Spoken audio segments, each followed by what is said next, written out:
Okay, so what we're going to be doing here is testing the electrical system up here. I don't know if it shows up in the video, but you can see this light's solid green, which means the battery's fully charged according to that system.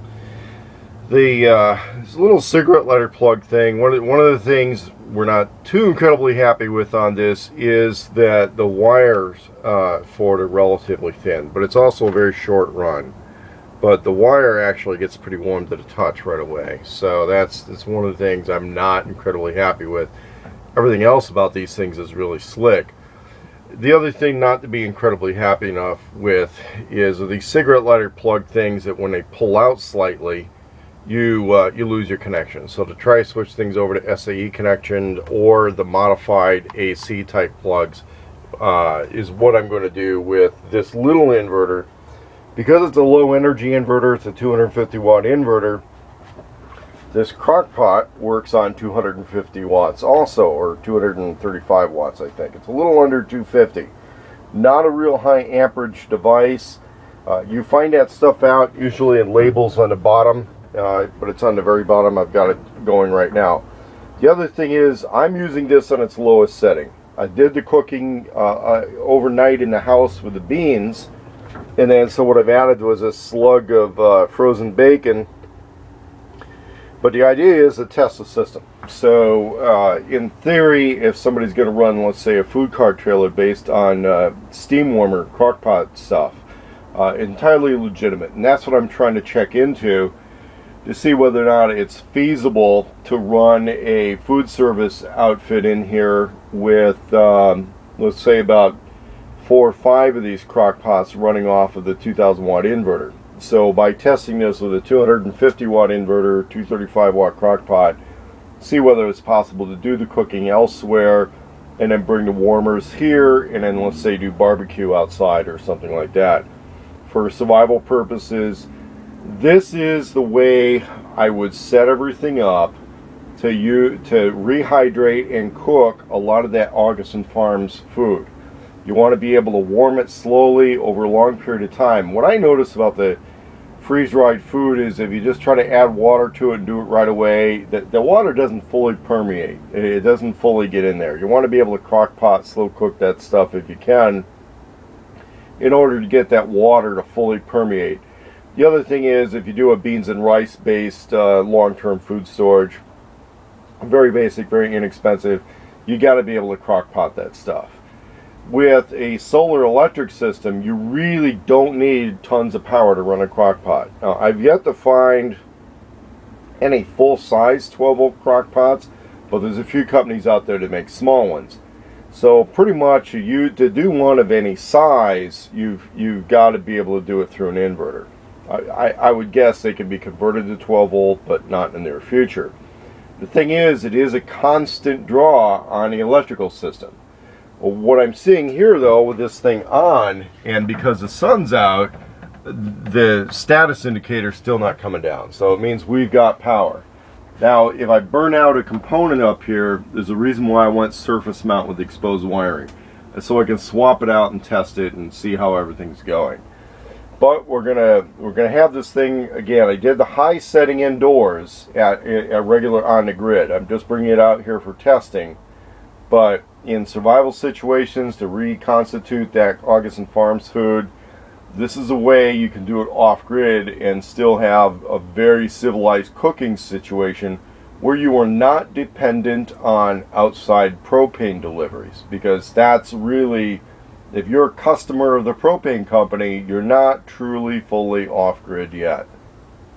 As things progress, everything seemed to be working okay. After a slight modification I had to do off camera. What happened was with this cigarette lighter cord and a relatively long 12-volt power run here, things were starting to get a little warm on this cord right here, the one leading to my cigarette lighter outlets. This is such a skinny cord, it's really only safe for little 1 amp, 2 amp rechargers. This device here uses a bit more amperage than that. Even though it's a relatively small inverter, it got hot. This started to get a little dangerously warm. I didn't want to roast it. So what I did is I clipped the wire off of this and went with the straight SAE plug here that uses a thicker wire. And if I were to hardwire everything, that's what I would use. I'd probably set up a row of these and then hardwire it. If I can get crock pots to run on 12 volt, but as long as they run in AC only, I have to rig it to run AC. But I'm going to do some research and see if it's possible to get these things to run on straight DC. If I can, the whole system becomes a lot more efficient as a all-electric, solar-powered outdoor kitchen where all the appliances and everything would run solar. The other thing I may end up doing is putting more of these plugs in, because in theory I can get this little mini fridge to work with this. The recipes you do on crock pots are limited, but like I said earlier in a video, this is something you can do with a lot of the dehydrated survival food. Somebody may be curious what I'm cooking here. It's a soul food recipe, Bob's Red Mill 3 or 5 bean stuff, although I think the bulk of it is pinto beans and black-eyed peas.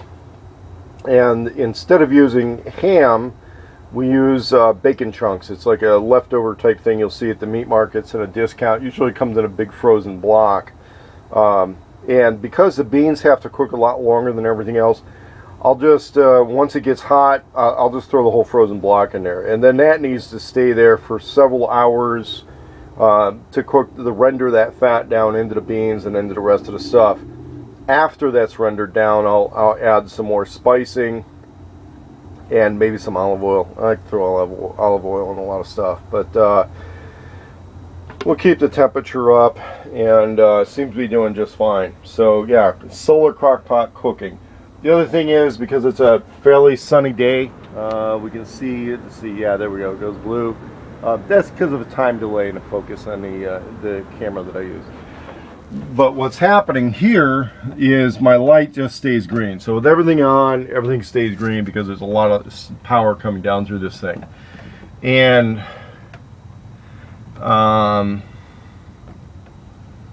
yeah, no warmness in the wee little bit of warmness. I don't know. No, not really. I don't sense any warmness here in the cables. No, everything seems to be pretty normal. So that's how it works. Crock pot cooking, entirely possible with an AC crock pot using a small inverter. You just got to look out for the way your 12-volt inverter. You probably don't want to use a cigarette lighter plug. And then look on your crock pots. They're about 250 watts runs a crock pot. It's a low energy device, so you could probably run more than one. I mean, I expect to be able to run 4 or 5 of these things off of a 2,000 watt inverter and not be overstressing anything. So on a solar array, not a problem. In fact, I could probably run this off of a single 145 watt panel in good sunlight. But the next series of tests are going to be several months from now in bad weather to see if it's possible to run solar powered crock pots in relatively overcast weather with the whole panel array operating, let's say, at 10 or 20%.